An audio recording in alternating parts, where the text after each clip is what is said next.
Allez, bonjour à tous, mercredi 11 décembre, j'espère que vous allez bien, et on est parti pour le Crypto News du jour, et ça va aller assez vite ce matin, puisque finalement il se passe pas grand chose sur le marché. Là c'est vrai que côté prix, on a Bitcoin qui est autour des 98 000 $, Ethereum autour des 3700 $, donc finalement très peu de mouvement par rapport à hier, c'est plus en train de digérer un petit peu, de consolider un peu après la baisse des derniers jours. Et donc pour ce matin, je vous ai sélectionné deux news que je trouve assez intéressantes à suivre. Et on fera un tour du côté des ETF Ethereum, puisque vous allez voir que ça y est, enfin, il semblerait qu'il y ait un petit peu plus de dynamique du côté des ETF sur Ethereum.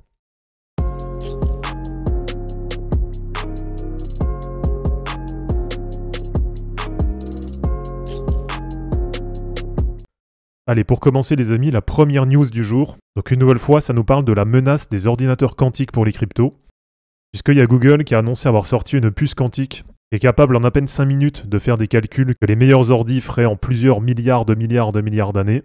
Donc ça forcément, ça fait quand même planer une menace autour des cryptos, puisque ça notamment, ça pourrait compromettre pourquoi pas la sécurité des sites phrases. Même si pour l'instant, il n'y a pas non plus de grande inquiétude, il n'y a rien de vraiment concret. Mais en tout cas, c'est vrai que petit à petit, ça avance de plus en plus dans ce sens.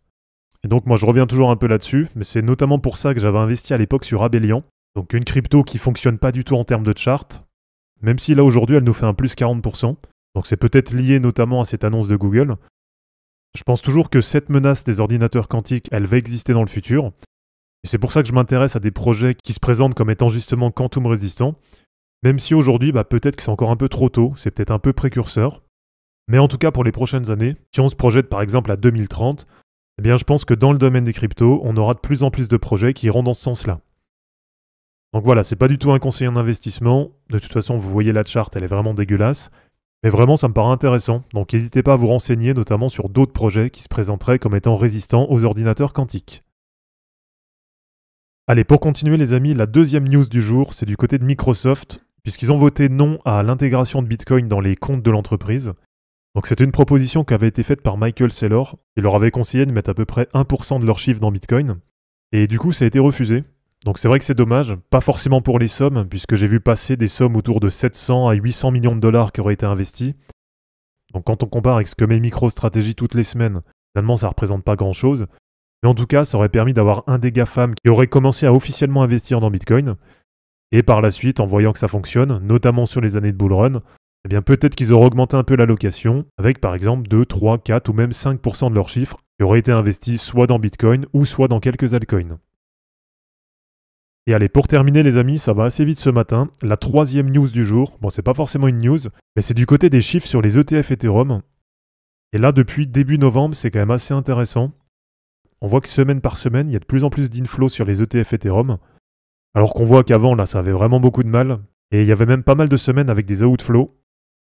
Sauf que là depuis début novembre, donc finalement à peu près depuis l'élection de Trump, on voit qu'il y a des entrées qui deviennent assez importantes sur les ETF Ethereum. Avec par exemple la semaine du 4 novembre, donc la semaine de l'élection de Trump, un net flow de plus 155 millions de dollars. La semaine du 11 novembre, 534 millions de dollars. La semaine suivante, par contre, on a un outflow de moins 68 millions de dollars. Ensuite, la semaine du 25 novembre, on a un net flow positif de 466 millions de dollars. La semaine d'après, 837 millions de dollars. Et sur la semaine dernière, on a un net flow positif de plus 455 millions de dollars. Donc si on regarde aussi au niveau des actifs sous gestion, là aussi on voit qu'il y a une belle dynamique et qu'il y a surtout une vraie accélération depuis début novembre, avec maintenant un peu plus de 12 milliards de dollars d'AUM, donc d'actifs total sous gestion dans les ETF Ethereum. Alors si on les classe par actifs sous gestion, donc celui qui est toujours en tête pour l'instant c'est toujours l'ETF de Grayscale, mais ça vous le savez petit à petit ça tend à s'inverser. Et si on prend uniquement on va dire les vrais ETF qui ont été lancés en cours d'année, eh bien sûr le premier c'est le iShare de BlackRock, donc le ETHA, avec quasiment 3,2 milliards d'actifs sous gestion. Alors ensuite, on a aussi le Mini Trust ETF de Grayscale, donc là, celui-là, c'est pareil, je le compte pas. Et ensuite, toujours dans les vrais ETF, on va dire, on a l'ETF de Fidelity, donc le FETH, avec un peu plus de 1,2 milliard d'actifs sous gestion. Donc voilà, c'était pas vraiment une news, mais en tout cas, c'est pour vous montrer que ça fait plaisir, puisque de plus en plus, il y a de l'intérêt qui arrive sur Ethereum côté institution. Et si ça vous intéresse, dites-le moi en commentaire, et probablement que là, sur la fin de semaine, je vous ferai une analyse technique sur Ethereum pour essayer de déterminer quel peut être son potentiel pour 2025. Donc voilà les amis, c'est terminé pour cette vidéo sur les cryptos, j'espère en tout cas que ça vous aura plu. N'hésitez pas à l'aimer, à la commenter, et à vous abonner pour en suivre d'autres.